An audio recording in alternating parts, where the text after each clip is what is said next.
Hello students, I am Rajkumar Sharma. Welcome to in my session NDA mathematics और maths की series में अभी हम पढ़ रहे हैं एक बहुत इंपॉर्टेंट टॉपिक जिसका नाम है डेरिवेटिव्स। जी हां, डिफरेंशिएशन, अवकलज, अवकलन की बात हम यहां कर रहे हैं। तो लास्ट क्लास में हमने जाना कि डेरिवेटिव क्या होता है, डिफरेंशिएशन एक जो प्रोसेस है वो किसके लिए होती है और किस तरह से हम उसे अप्लाई करते हैं।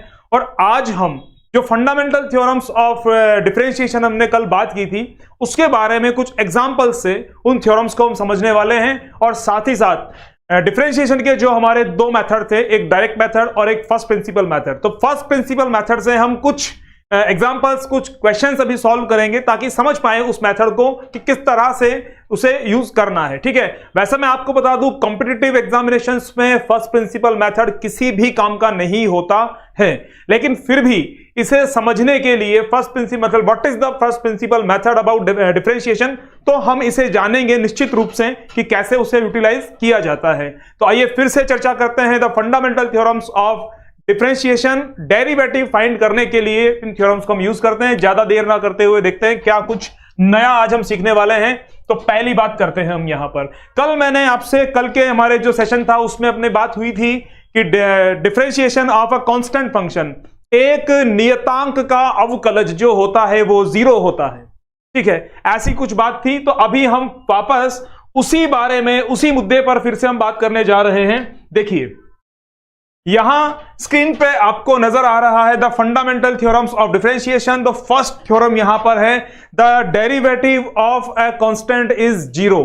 किसी भी कांस्टेंट का डेरिवेटिव जो होगा वो 0 होगा, क्योंकि डेरिवेटिव और differentiation is a process to find the derivative. ठीक है, ऐसा होता है। और अब जो मैं आपको बात बोल रहा हूं, एक पंक्ति में आपके सामने यह कहने वाला हूं, ध्यान दीजिएगा कि अगर अवकलन हम कर रहे हैं, इसका मतलब हम दिए गए फंक्शन में कुछ चेंज करते हैं, तो निश्चित रूप से जो फंक्शन कांस्टेंट है वहां कोई चेंज नहीं हो सकता। इसलिए हम कहेंगे कि किसी कांस्टेंट का डेरिवेटिव जो होगा वो 0 होगा। फॉर एग्जांपल, कुछ एग्जांपल्स हमने यहां लिए हैं, लाइक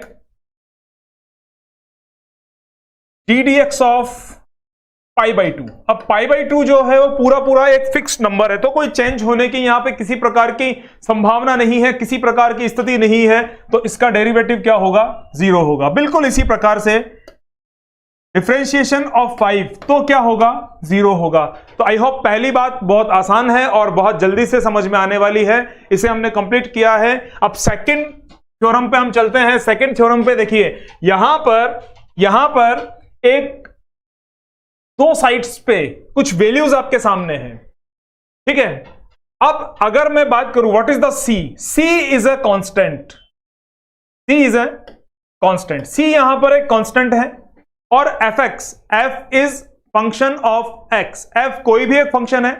तो यहां हमें क्या करना है, अगर कोई कांस्टेंट किसी फंक्शन के साथ प्रोडक्ट रूल में हो और मल्टीप्लिकेटिव हो, तो ऐसी कंडीशन में we have to take it common, we have to take it outside from differentiation. इसे हम अवकलन से बाहर ले लेंगे, किस तरह से होगा ये एक एग्जांपल से हम देखते हैं। कल हमने चर्चा की थी, कल हमने बात की थी इन थ्योरम्स पे, इनके एग्जांपल्स हमने नहीं देखे थे। आज के सेशन में हम एग्जांपल्स को पहले करेंगे, इन फंडामेंटल थ्योरम्स को समझेंगे, इनके बाद जो कुछ और दूसरे फंक्शन होते हैं उनके बारे में थोड़ी सी बात और करेंगे और डिफरेंशिएशन के एक्सपर्ट हम कहलाएंगे। ठीक है, आइए बात करते हैं। यहां जैसे 5x है, ठीक है, तो 5 और x जो है they are multiplicative to each other. यहां 5 और x इंडिपेंडेंट नंबर हैं, तो कांस्टेंट नंबर को हम डिफरेंशिएशन से बाहर ले लेंगे और डिफरेंशिएशन बना देंगे हम x का विथ रेस्पेक्ट टू x। ठीक है, तो यहां 5 एज इट इज है and the derivative of x with respect to x क्या होता है? 1 होता है। तो फाइनली वी हैव 5। एक छोटी सी जानकारी, अगर हमने लिखा है यहां dy dx, इसे पढ़ते हैं हम dy अपॉन dx भी हम कह सकते हैं, dy dx भी हम कह सकते हैं। तो यहां अगर बात करते हैं तो यहां हम कहेंगे differentiation of y with respect to x, इसे इस प्रकार से पढ़ा जाता है, बोला जाता है differentiation of y with respect to x। तो यहां पर क्या हो रहा है, differentiation of x with respect to x, ये यहां पे x है, ठीक है, ये ऐसा होता है। तो अब जैसा हमने किया, यहां पे बात की हमने कि जब कांस्टेंट मल्टीप्लिकेटिव होगा तो ऐसी कंडीशन में कांस्टेंट को हम डेरिवेटिव से बाहर ले लेंगे। अब ऐसी ही बात यहां एक एग्जांपल हम और देखते हैं।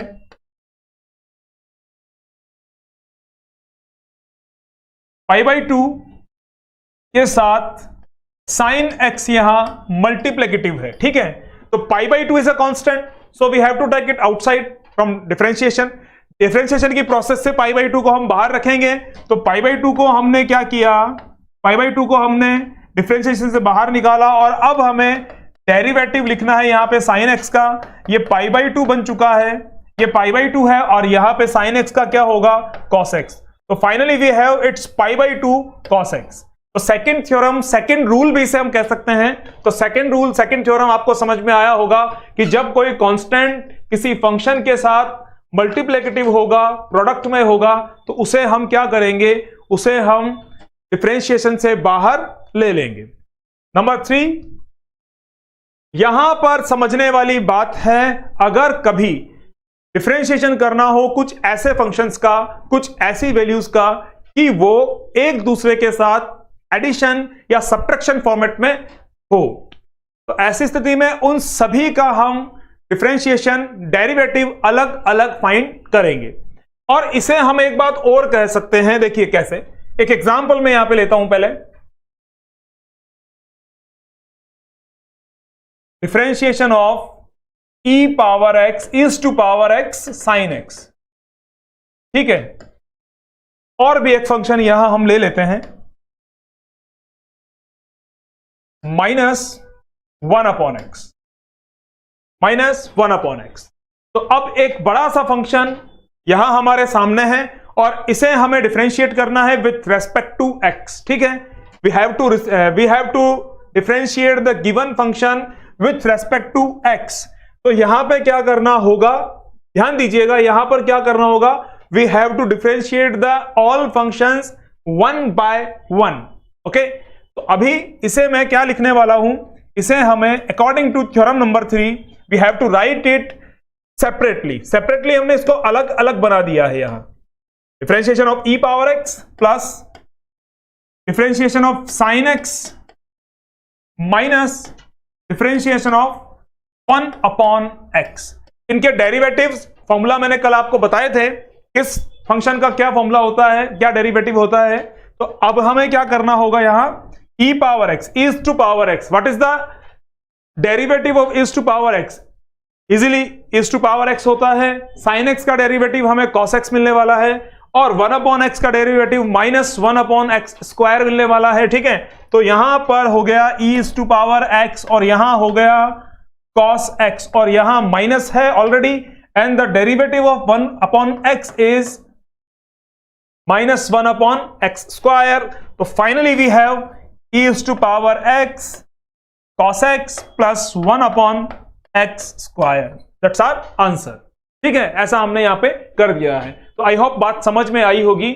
और अगर जनरलाइज्ड में इसे बात करूं, अगर हमारे पास यहां 4 फंक्शन होंगे, 5 फंक्शन होंगे या 6 फंक्शन होंगे, तो सेपरेटली सभी का हमें अलग अलग अकॉर्डिंग टू गिवन साइन, अगर प्लस होगा तो प्लस और माइनस होगा तो माइनस, इसे हमें कंप्लीटली सभी को अलग अलग से डिफरेंशिएट करना होगा। उनके फॉर्मूलाज हमें मालूम होने चाहिए, किस फंक्शन का डेरिवेटिव क्या होता है, और बहुत आसान प्रोसेस है। लेकिन अब जो रूल नंबर 4 मैं आपको बता रहा हूं, वहां पर थोड़ा सा हमें ध्यान देना होगा और एक अलग तरह की प्रोसेस है। Our first rule is the derivative of constant function is 0, पहली बात हो गई।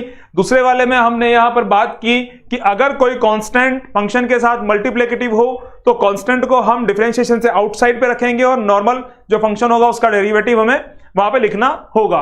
और यहां आपको समझ में आ चुका है, तो नंबर 4 की बात करते हैं। नंबर 4 की बात करते हैं। फर्स्ट प्रिंसिपल मेथड से मैं 2-3 क्वेश्चंस आपको करवाऊंगा ताकि उस क्वेश्चन का आपको ध्यान रहे, और जो अर्लियर हमारे क्लासेस में जो बच्चे पढ़ रहे हैं उनके लिए भी वो थोड़ा सा अच्छा बेनिफिट उनको मिलने वाला है। तो आइए देखते हैं, पहले बात करते हैं इसकी।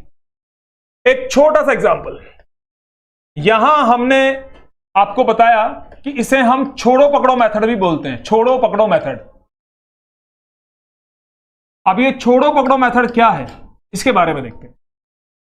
यहां दो फंक्शन है fx और gx, यहां दो फंक्शन है fx और gx।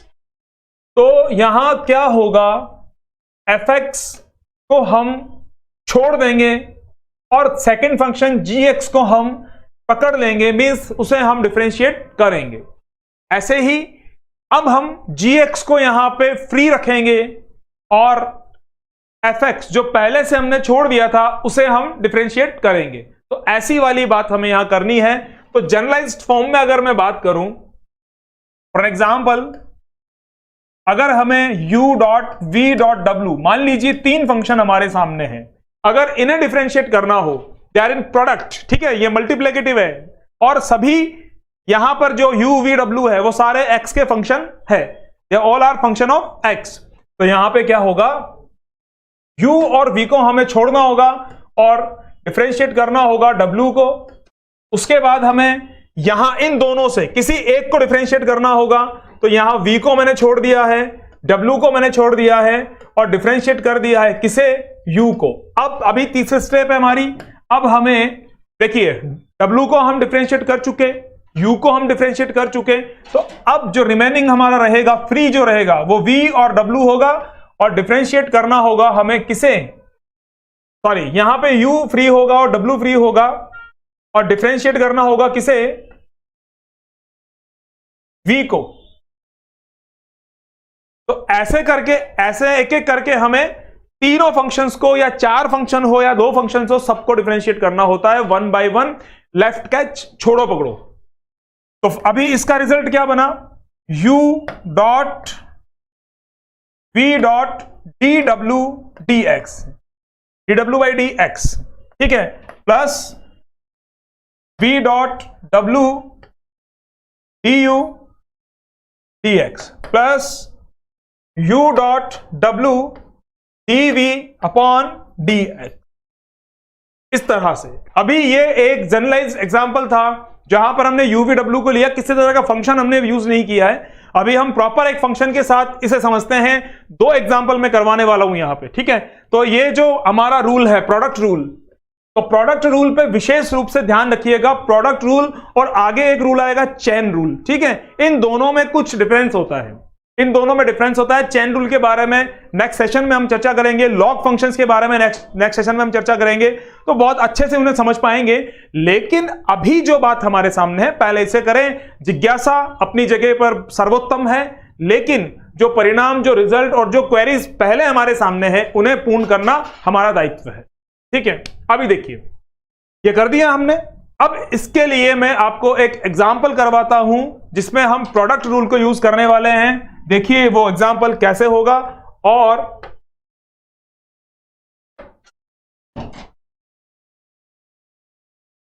देखिए, now I am explaining the product rule of differentiation. तो क्या कुछ यहां पे अलग से होने वाला है, क्या कुछ थोड़ा सा, देखिए बहुत ही अच्छा सा क्वेश्चन।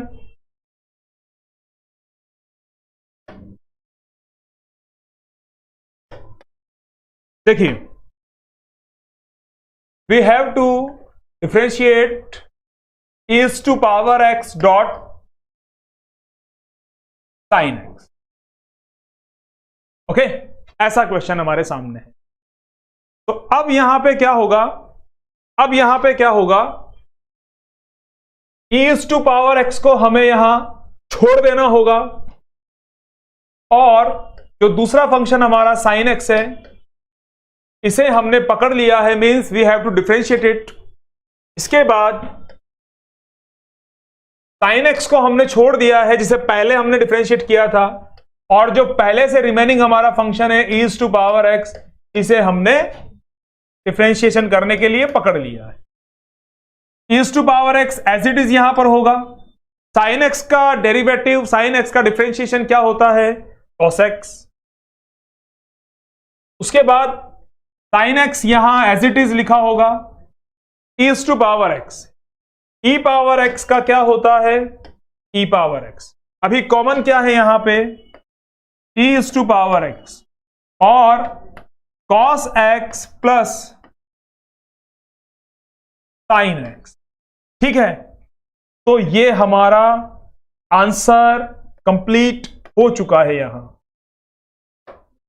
ये हमने कंप्लीट कर दिया है। अब फिर से मैं बात करता हूं। यहां we have two functions, first is e⁻x and the second one is sin x. They are in product, ये एक दूसरे के मल्टीप्लिकेटिव है।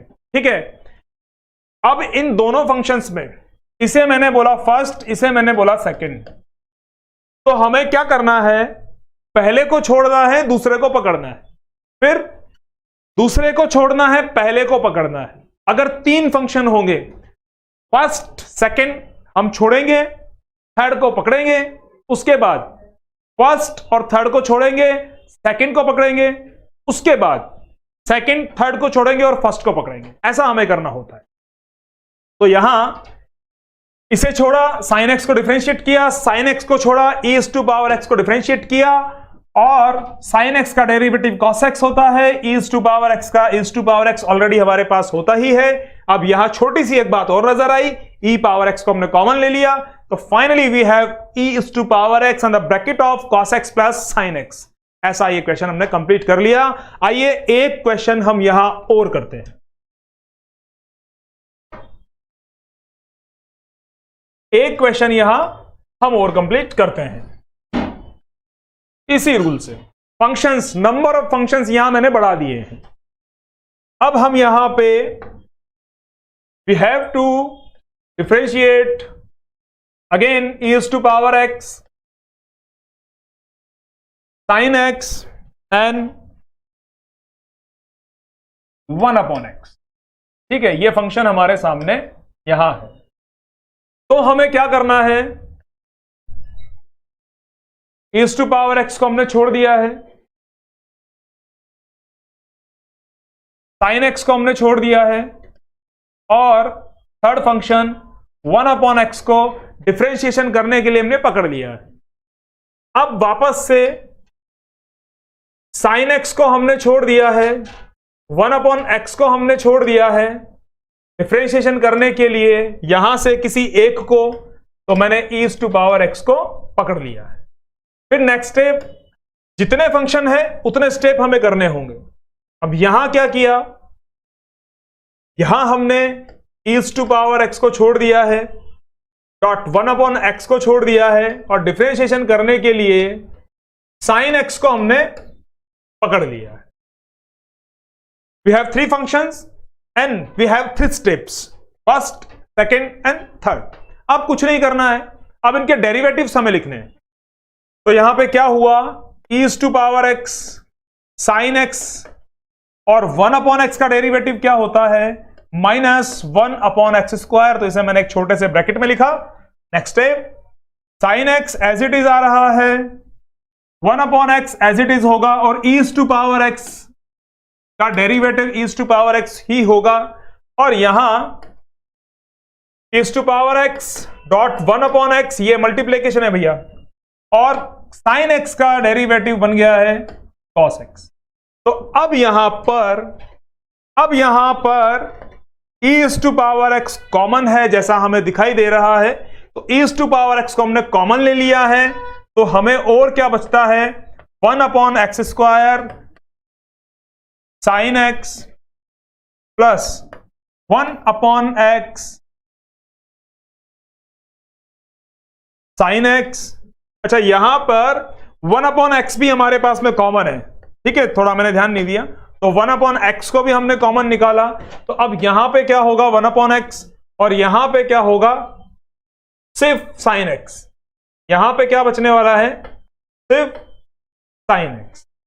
ठीक है, और इधर लास्ट स्टेप में क्या होगा, हमारे पास में e⁻x कॉमन है, 1/x कॉमन है, तो क्या होगा, cos x। ये हमारा क्वेश्चन यहां इस तरह से कंप्लीट हो गया है। ये क्वेश्चन हमारा इस तरह से कंप्लीट हो जाता है। ठीक है,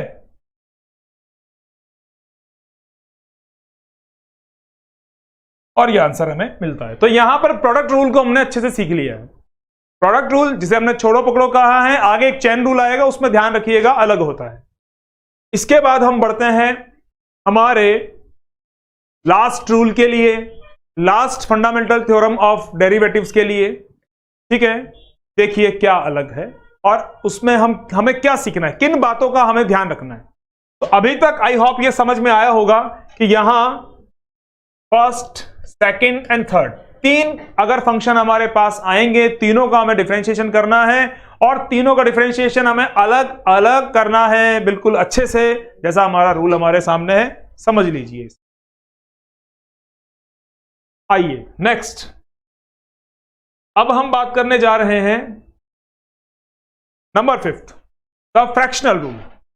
ठीक है, number 5th the fraction rule. अगर मैं इसे बात करूं तो हम इसे टीडीएक्स of numerator upon denominator format में अगर इसे लिखें तो इसे हम क्या बता सकते हैं, denominator dot differentiation of numerator minus numerator differentiation of denominator upon square of denominator. ये बिल्कुल उसी तरह से, इसी बात को मैंने यहां लिखा है, ऐसा हमें यहां पे करना है और हमने क्वेश्चंस को सॉल्व करना है। तो पहले ज्यादा बात करे बिना इसी फॉर्मेट से, इसी कॉन्सेप्ट पे पहले हम एग्जांपल सॉल्व करते हैं। First we have to solve an example easily. देखिए क्या होगा, देखिए क्या होगा, बहुत अच्छे से ध्यान दीजिएगा। Differentiate e is to power x upon sine x. Function मैंने बार बार यही लिए हैं क्योंकि इनके डेरिवेटिव्स हमें अच्छे से याद है। ठीक है, आपको मैंने बताए हैं और दूसरे फंक्शंस के डेरिवेटिव भी हमारे ध्यान में है, लेकिन इजीली अभी इसी से हमने किया है। तो अब यहां पर ध्यान दीजिएगा, ये न्यूमरेटर, ये डिनोमिनेटर, ये एफ एक्स है, ये जी एक्स है। तो एफ एक्स अपॉन जी एक्स बिल्कुल इसी फॉर्मेट में है। आगे बात करें तो सॉल्यूशन इसका क्या बनने वाला है, G X differentiation of F X. G X means denominator, तो डिनोमिनेटर मैंने यहां लिखा और डिफरेंशिएशन करना है हमें किसका, डिफरेंशिएशन करना है हमें किसका, न्यूमरेटर का। तो न्यूमरेटर कौन है यहां पे, ईज टू पावर एक्स, फिर माइनस, अब f x as it is लिखना है, f x is e power x, e power x मैंने एज इट इज यहां लिखा। अब डिफरेंशिएशन करना है किसका, अब डिफरेंशिएशन करना है किसका, डिनोमिनेटर का, मींस जी एक्स, यहां पे क्या है साइन एक्स, तो ये साइन एक्स हो गया, upon sine x whole square. अब देखिए sine x as it is यहां होगा, e is to power x, derivative of e is to power x, e is to power x मैंने लिख दिया यहां, माइनस ये function as it is e power x यहां पे होगा, साइन एक्स का डेरिवेटिव क्या हो गया, cos x upon square of sine x, तो साइन स्क्वायर एक्स।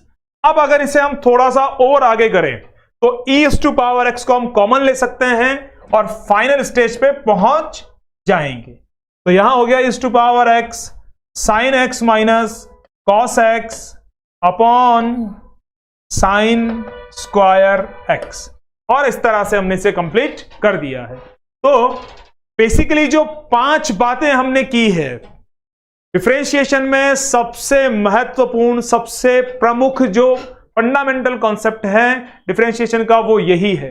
अगर इन्हें हम सीख जाते हैं, इन्हें प्रैक्टिस में बहुत अच्छे से हम अप्लाई करते हैं तो निश्चित रूप से पूरा डिफरेंशिएशन आप आसानी से कर पाएंगे। ठीक है, क्वेश्चंस बेसिक लेवल पे हो या एडवांस लेवल पे हो, निश्चित रूप से हम इसका समाधान बना पाएंगे। ठीक है, तो आइए इससे रिलेटेड एक एग्जांपल हम और करते हैं, वहां मैं फंक्शंस भी चेंज करने वाला हूं। देखिए एक एग्जांपल हम और करने जा रहे हैं।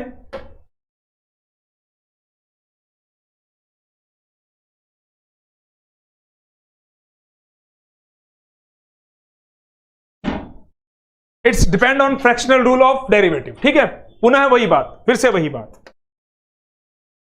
देखिए एक एग्जांपल मैंने यहां लिखा,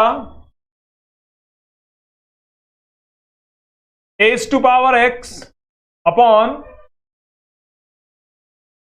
चलिए x लेते हैं।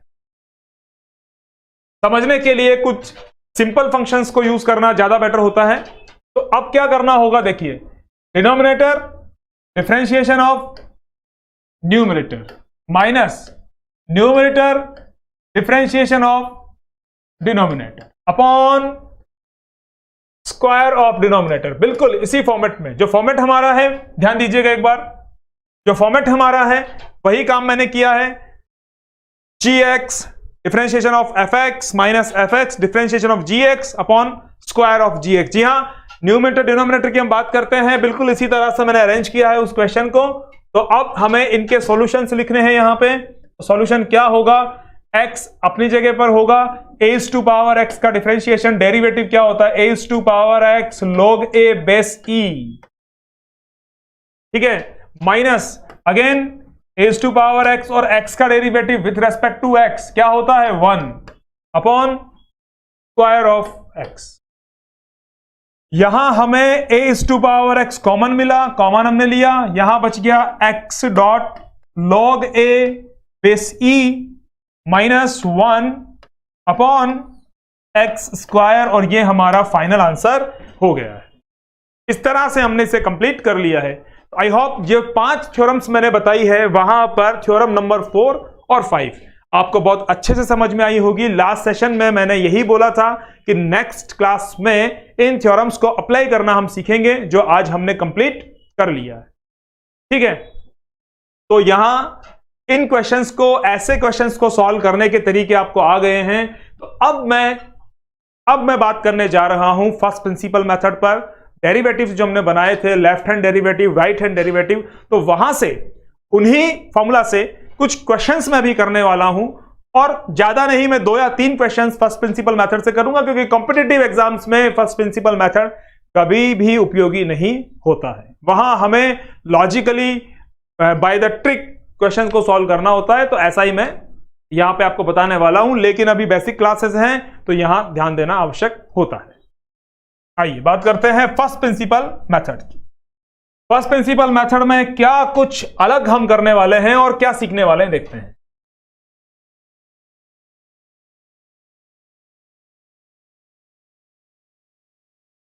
आइए बात करते हैं। अब हमने यहां पे कहा, क्वेश्चन लिखा मैंने यहां, find the derivative, find the derivative of e⁻x by first principle method, by first principle method. ठीक है, एक बेसिक क्वेश्चन है, आसान से होने वाला प्रश्न है हमारे सामने। तो यहां देखिए क्या होने वाला है, given function fx is equals to कितना है, e⁻x।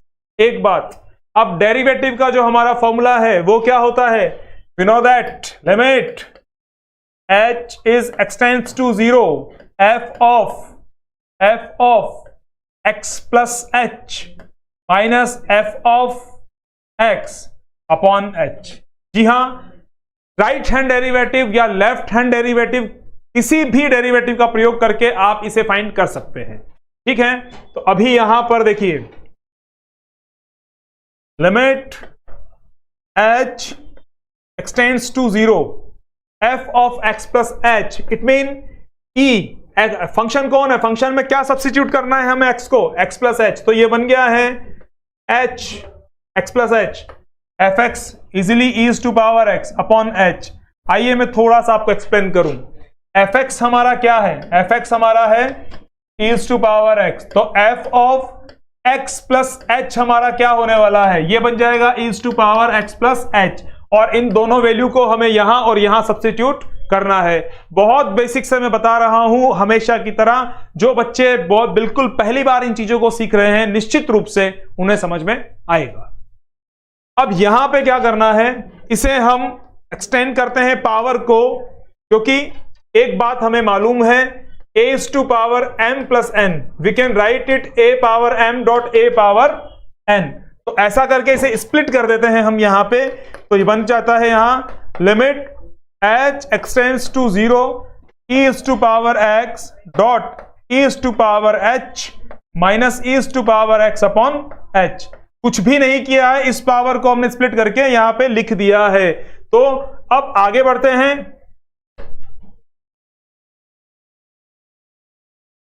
देखिए अभी जहां से हमने प्रश्न को छोड़ा, limit h extends to 0 e is to power x dot e is to power h minus e is to power x upon h।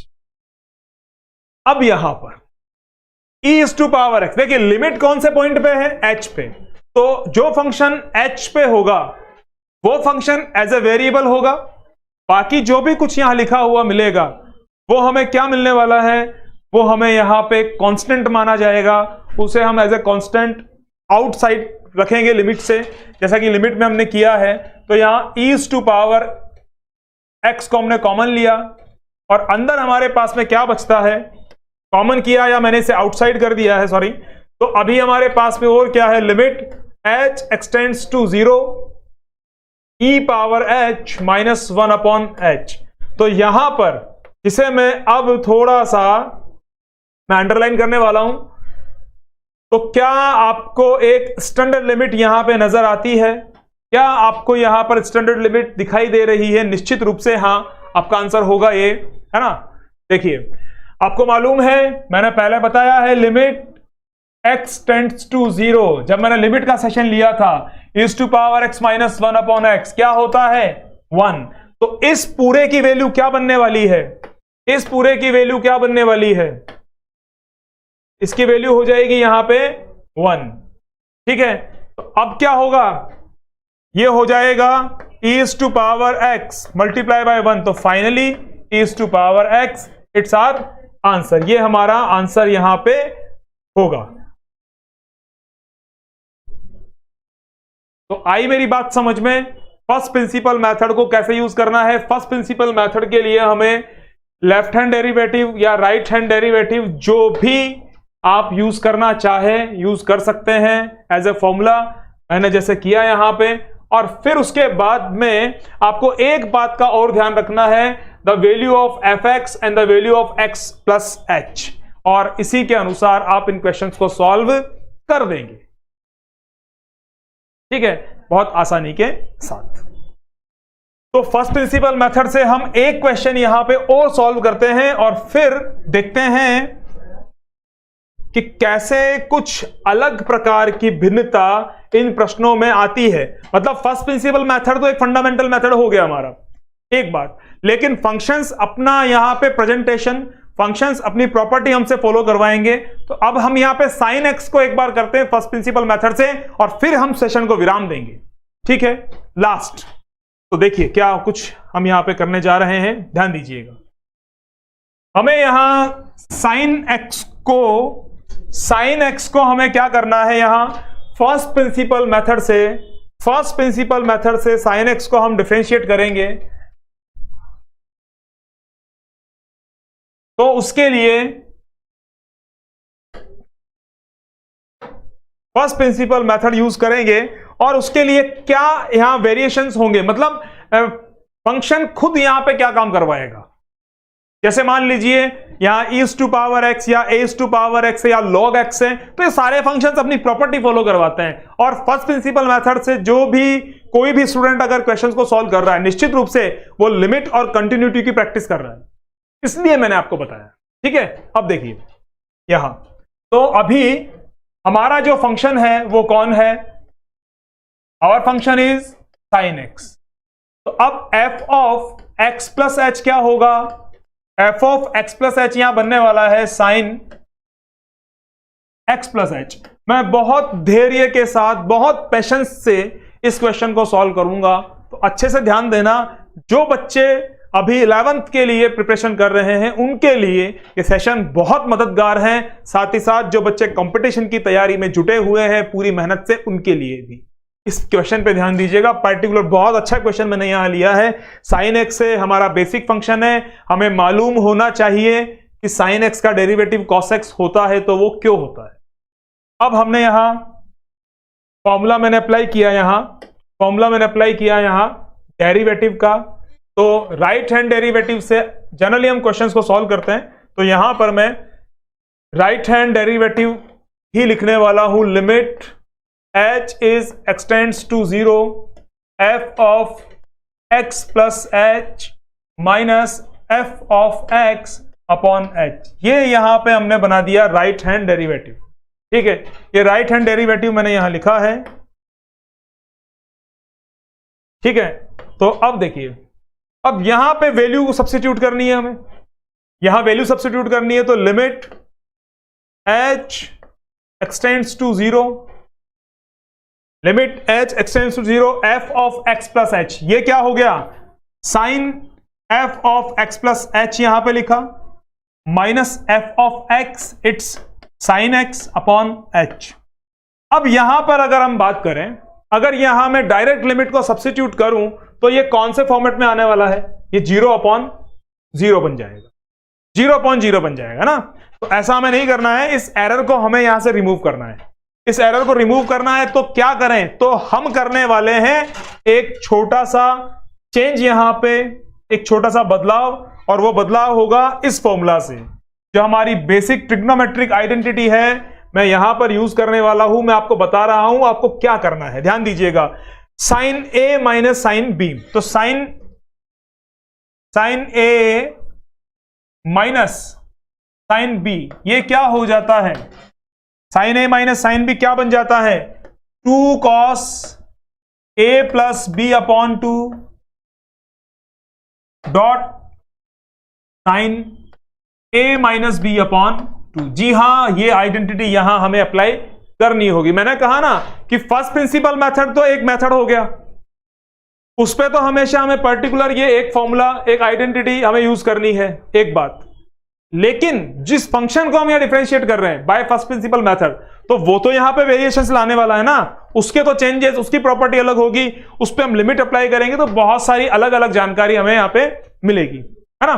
तो देखिए, पढ़ते हैं और अप्लाई करते हैं यहां पे आइडेंटिटी, जो आइडेंटिटी हमने सेलेक्ट की है अभी। तो लिमिट h एक्सटेंड्स टू 0 आएगा, यहां पे मैंने आइडेंटिटी अप्लाई कर दी, तो हमें क्या मिलता है, 2 cos 2x plus h upon 2 dot sine h upon 2 upon h। ठीक है, यहां मैंने चेंज किया है, यहां मैंने इस फॉर्मूला को, इस आइडेंटिटी को अप्लाई कर दिया है। तो अब देखिए, अभी भी ये कौन से फॉर्म में है, अभी भी ये 0 अपॉन 0 फॉर्म में, तो अभी भी ये 0 अपॉन 0 फॉर्म में है, हमें कुछ और कैलकुलेशन करनी होगी। अब मैं क्या करूंगा, अब देखिए आप, यहां हमें नजर आते हैं लिमिट h एक्सटेंड टू 0, वहां साइन h अपॉन 2 और यहां पे h। तो क्या ये छोटा सा बदलाव आप यहां कर सकते हैं, जो मैं अभी लिखने वाला हूं यहां। क्या आपको मालूम है standard limit h extends to 0 अगर बन जाए साइन h अपॉन h, तो इसकी वैल्यू क्या होगी, 1। इसकी वैल्यू क्या होगी, 1। और अगर यहां हो साइन h अपॉन 2 और यहां भी हो h अपॉन 2, तो वैल्यू क्या होगी, 1। नाउ वी हैव इट, है ना। लेकिन यहां 2 नहीं है, तो कोई बात नहीं, हम चेंज कर देते हैं इसे, हम थोड़ा सा बदलाव करते हैं, थोड़ा परिवर्तन करते हैं, और हमारे प्रश्न का उत्तर हमें मिलने वाला है। तो अब ध्यान दीजिएगा, यहां पर मैं करने जा रहा हूं बैलेंसिंग, यहां मैं बैलेंस करने वाला हूं इसे। अगर यहां h अपॉन 2 है, तो मैंने यहां पर भी 2 अप्लाई कर दिया। अब जब यहां 2 अप्लाई किया, तो मल्टीप्लिकेशन में भी 2 होगा, बैलेंस के लिए करना पड़ेगा, कर दिया। यहां 2 के साथ में इस 2 का कैंसिलेशन होगा, और यहां पर साइन h अपॉन 2 और h अपॉन 2, ये क्या बन जाएगा, इसकी वैल्यू क्या हो जाएगी, 1। इसकी वैल्यू क्या हो जाएगी, 1 according to this standard limit. तो ये 1 हो गया है, और जब h को हम अप्लाई करेंगे यहां पर, तो ये h क्या हो जाएगा, ये h यहां पे हो जाएगा 0। तो फिर इस स्टेप के बाद यहां पहुंचते हैं, यहां हमें क्या मिलने वाला है, cos 2x प्लस 0/2। ठीक है, ये क्या हो गया, cos 2x/2, 2 से 2 का कैंसिलेशन होगा, and finally we will get cos x। जी हां, सही उत्तर हमने यहां पे प्राप्त कर लिया है, सही उत्तर हमने यहां पे प्राप्त कर लिया है, और वो उत्तर क्या है हमारा, वो cos x है। इस तरह से sin x का डेरिवेटिव जो होता है वो cos x होता है। आई होप ये बात समझ में आई होगी। तो हमने यहां फर्स्ट प्रिंसिपल मेथड को सीखा, डेरिवेटिव हम सीख चुके हैं, लिमिट्स हमने पढ़ ली है, डिफरेंशियबिलिटी हम पढ़ चुके हैं। तो अब जो सेशन आगे आने वाले हैं बहुत इंपॉर्टेंट है और बहुत मजेदार है, बहुत सारी नई जानकारी, बहुत सारे नए क्वेश्चंस, एडवांस क्वेश्चंस हम करने वाले हैं। तो बिल्कुल अच्छे से अपनी मेहनत में जुटे रहिए, और साथ ही साथ जो भी कुछ अब तक हमारे टॉपिक्स कंप्लीट हुए हैं इन्हें रिवाइज कीजिए, और ध्यान दीजिए क्या नई बातें आप इन्हें बार बार पढ़ने पर, बार बार इन चीजों को देखने पर आप सीख पाते हैं। अभी सेशन को विराम देते हैं, वाणी को विराम देते हैं, और फिर मिलते हैं कल एक कुछ नए क्वेश्चंस के साथ। और जी हां, कल हम कुछ डिफरेंशिएशन के, डेरिवेटिव्स के नए मेथड्स को हम पढ़ने वाले हैं। तो अच्छे से तैयार होके रिवाइज करके आइएगा। तब तक के लिए गुड लक, गुड बाय।